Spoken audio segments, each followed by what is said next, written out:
honestly, I was kind of disappointed in the firm in terms of how it ended. You know, because it was like one album, and then I was like, "You it guys, was the same year. It was like y'all 97. just disbanded like right after that." And I'm just like, "Yeah, you got the producers, you got the roster. What happened?" Too many egos, man. Too many coaches and not enough players, man. Yeah. You can't win the game with 5 coaches and one player, you know what I'm saying? So I think it was just like too many egos, too many different, you know, at the time everybody was quote unquote a star. Yeah.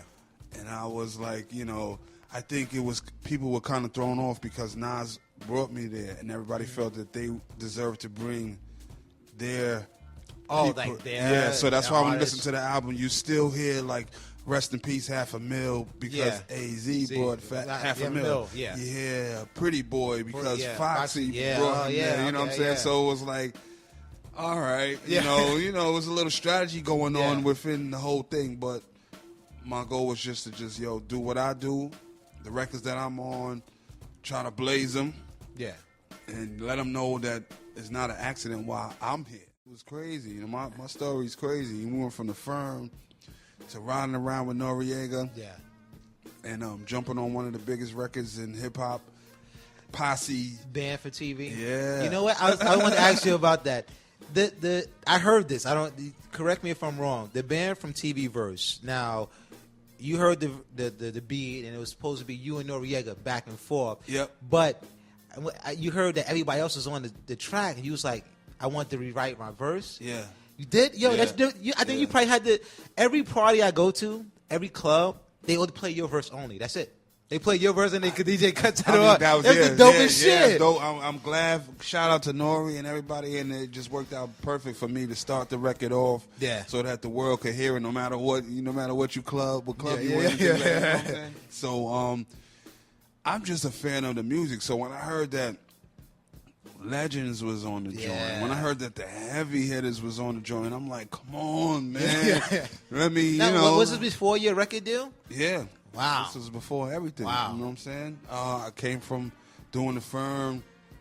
That I'm leaving track on the firm kind of like started the chemistry up with me and Nori. Yeah. And the trackmasters had this little compound upstate somewhere. It was in Bearsville, wherever that's at. It was in Bearsville. Yeah, it was like houses. It was no stores, no nothing. Damn. It was just studio. So we went up there and we just recorded. And then me, 50 Cent, and Noreaga just like went in. You know what I'm saying? Me and 50 Cent shared the house. Like half of the house was for him and his entourage. Half of the house was for me.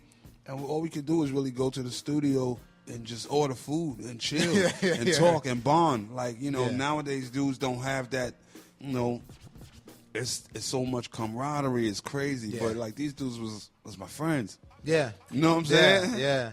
These dudes was my friends, and to have the dopest rappers in the game as your friends is like it keeps you on your toes. You know what I mean?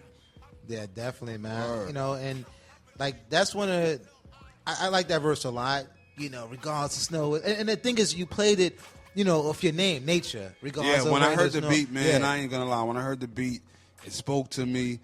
And my man, shout out to my man Kadar, he was there. It was just really like, yo, watch me do this. And, I came up with that verse in about 10, 15 minutes. Wow.